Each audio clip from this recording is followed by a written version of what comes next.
こういうなんか野のものって本当にこう目が見えないと、虫とかいろんなものが洗ったって言ってもね、洗ってもね、やっぱ表面張力があってどうしても洗いきれないとことかあるからね。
こ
すごいいい香り。クミン？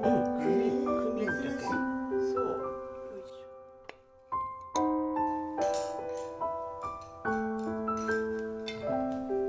ょ。いただきます。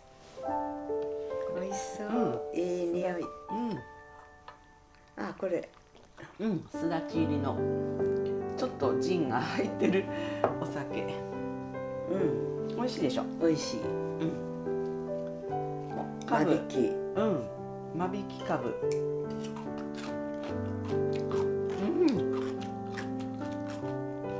美味しい。全然間引きっていう感じしない。間引き、もう小かぶだね。美味しい。小かぶ美味しいね。真珠豆？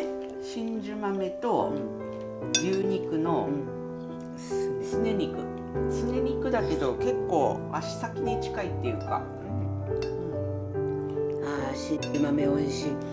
なかなか食べないんだけど、真珠豆って。そう、豆ってね、やっぱり前の日に浸水っていうのがちょっとハードル高くなるんだよね。そう。もう今年また取れちゃうから。そうそう。食べなきゃ。美味しい。美味しい。クミンもすごくいい。クミンいいね。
みずみずしい。これでいいかな。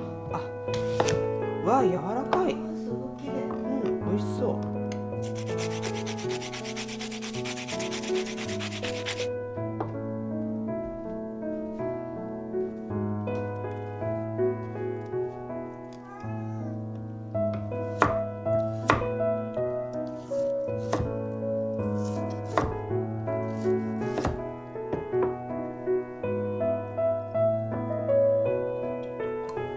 今年のごま油。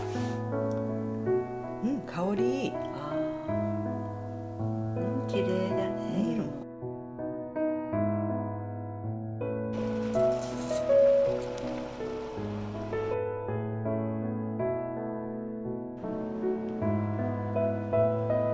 美味しそう。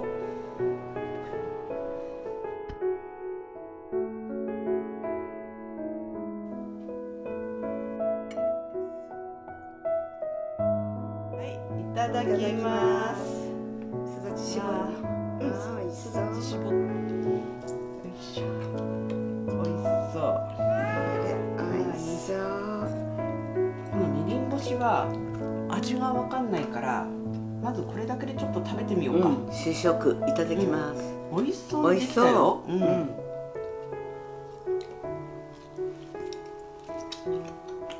美味しい。美味しい。味入ってるね、しっかり。大根のしちょっとつけて食べたらいいんじゃない？すごい美味しい。砂糖も入れたのね。うん絶対市販のって砂糖多いなと思って。でもそんな甘くないね。もっと砂糖入ってもいいくらいじゃない？みりん干し。でもこれでご飯のおかずにいいね。どう？今年のごま油食べた？食べない。これからいただきます。これ。うわー。美味しい。塩と。かぶも美味しい。柔らかくて。なんかごまの香りがすごいね。ごまの香りすごい。